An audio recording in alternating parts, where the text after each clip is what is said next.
Well.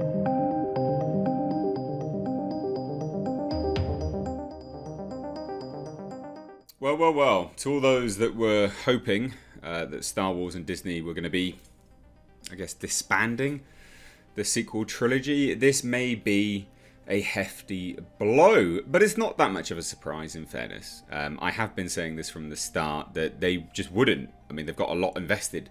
And also, it doesn't make sense. Like, they can just retroactively just work around it, you know? So, Jon Favreau seemingly confirms that The Mandalorian will lead to the sequel trilogy.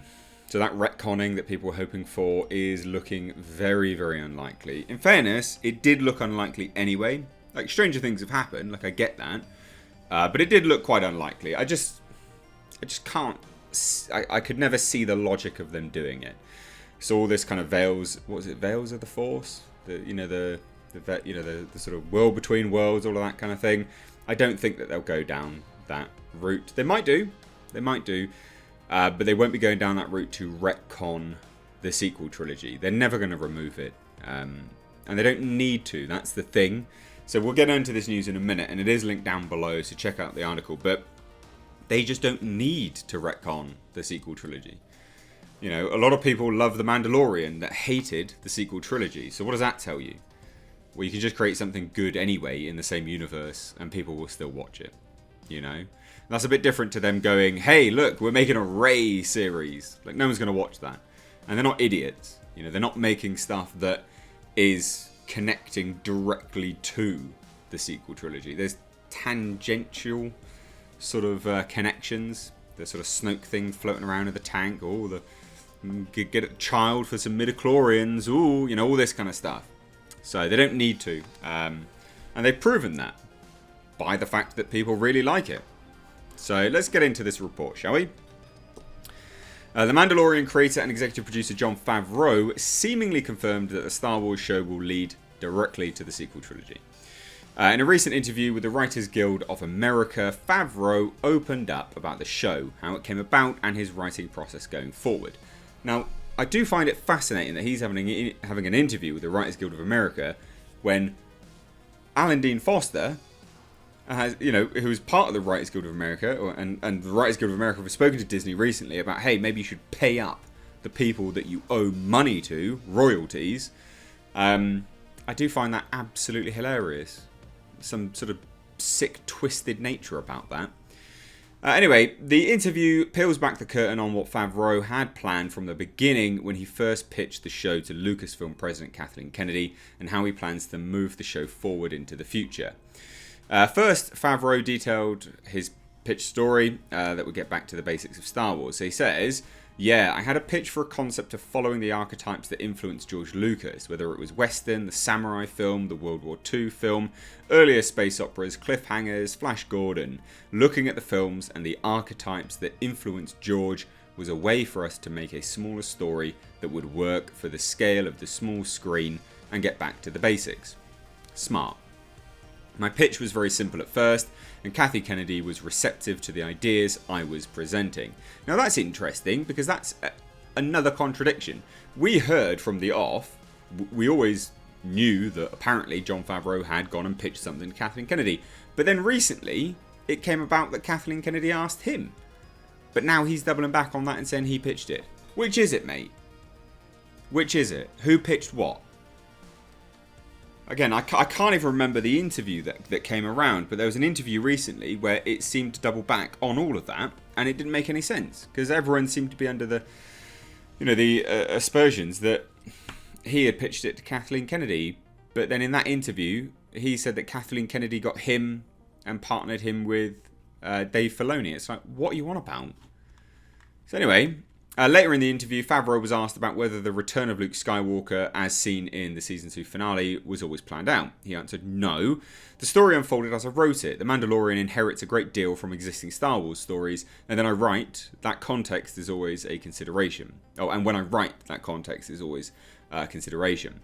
Favreau then insinuated that he is indeed taking the sequel trilogy into consideration by saying it became clear that within the established continuity, certain things were likely to transpire. Makes perfect sense. In a follow-up question, he would be specifically asked if he felt penned in narratively, given the sequel trilogy reveals Luke's future. He replied, "We have a tremendous amount of freedom afforded to us because of the gap in time between the films. Dave Filoni and I are in constant discussion regarding how each story is impacted by and would impact existing Star Wars material." So they're not looking specifically to retcon anything. Although we do know that they did a mild retcon of the Death Star wreckage, but that wasn't on them, that was more on the effects studio. So there you go. Yeah. Now, interestingly, this article does say that they would be remiss without pointing out that even before The Mandalorian released, Favreau explained that the show would be exploring the origins of the First Order, which were introduced in the sequel trilogy. Now, that's interesting because I actually forgot about that.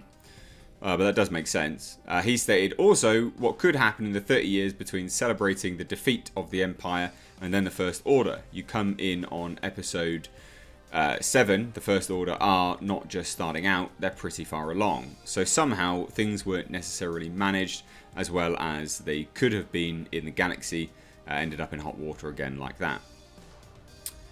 Now, the interview with WGA progressed. Favreau did credit himself for much of The Mandalorian's writing. He said, "You have to be very prolific in this new medium because so much writing is required when you're putting that many hours of television on the air. It requires creativity, which is a lot different than the burnishing of one piece of material as you do for theatrical. Here, it's a river of writing, and it's not something where I have a big writing staff." So he's basically saying, I do a lot of it.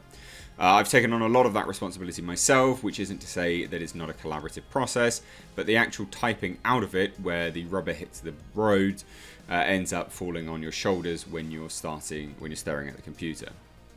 So that's good. Favreau would then continue and say, "Having an understanding of how story fits into not just our series, but the Star Wars universe," so again alluding to the greater universe at play, "that's something that requires a very collaborative approach.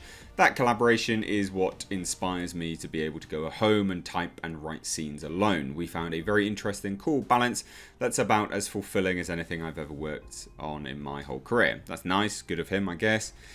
Now, he does go on later in the interview and credit his collaborators, which makes perfect sense. He says, "Even though my name is on a lot of the episodes, realise that there's a whole supportive creative community around this project, whether it's people who are reading and giving notes, or people who are helping me research, or people who are making drawings, or directors that are interpreting it, or editors that are ultimately rewriting it later through the editorial process with us. There are a lot of hands.